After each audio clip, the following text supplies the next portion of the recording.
తెలంగాణ ఈ పాలిటెక్నిక్ విద్యార్థులు జీవో 97ని రద్దు చేయండి. ఐటీఐ అలాగే పాలిటెక్నిక్‌లు ఒకే విధానంలో కలిపేస్తున్నారు. దీనివల్ల మాకు రేపు ఫీజులు పెరగొచ్చు. అలాగే మేము ప్రభుత్వ ఉద్యోగులకు దూరం అయిపోతున్నాం. ఖచ్చితంగా ఈ స్కీమ్ ఏదైతే ఉందో శక్తి స్కీము జీవో 97 అనేది పాలిటెక్నిక్ విద్యార్థులకైతే నష్టం చేకూర్చేదే.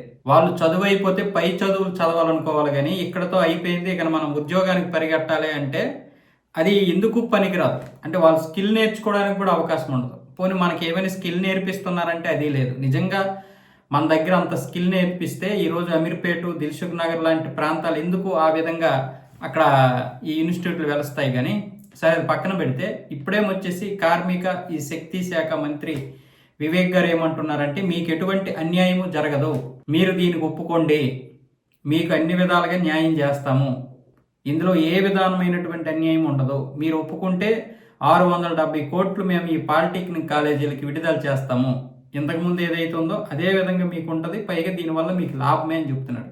సరే ఎలాంటి నష్టము జరగదు అని చెప్పి మీరు లేఖ రాస్తారా అని చెప్పి మాసప్ ట్యాంకు పాలిటెక్నిక్ విద్యార్థులు, ప్రభుత్వానికి సంబంధించినటువంటి ఈ కాలేజీ విద్యార్థులు ప్రశ్నిస్తే ఈ రోజు నేను ఉండొచ్చు, ఉండకపోవచ్చు, నేను ఓడిపోవచ్చు, మా ప్రభుత్వం కూడా ఉండకపోవచ్చు, కాబట్టి నేను ఇచ్చినటువంటి హామీ పత్రంతో మీరేం చేస్తారు? ఇలా కాకుండా మీకు ఎటువంటి మార్పులు లేకుండా ఇప్పుడున్నటువంటి ఫీజులు పెరగకుండా అన్ని విధాలుగా మీకు న్యాయం చేస్తాము అని మంత్రి వివేక్ అయితే చెప్తున్నారు. అంటే ఇక్కడే అర్థమైపోయిందిగా జీవో 97 అనేది పాలిటెక్నిక్ విద్యార్థులకి ఎలాంటి నష్టం చేకూరుస్తుందో. సరే ఐటీఐ అంటే ఓకే, వాళ్ళేమొచ్చేసి ప్రైవేట్ ఉద్యోగాలు చేసుకుంటారు. కానీ పాలిటెక్నిక్ విద్యార్థులను కూడా ఈ విధంగా ఇందులో కలిపేస్తే వాళ్ళు రేపు పై చదువులు ఎలా చదువుతారు? పై చదువులు చదవలేరు. పైగా వీళ్ళు ఇక్కడతో మన చదువు అయిపోయిందని చెప్పి ఆ 20,000కో 15,000కో ఆ 18,000కో ఉద్యోగాలు చేయాలి. దీన్ని ఎందుకు తీసుకొచ్చారో కూడా అర్థం కాలేదు అసలు.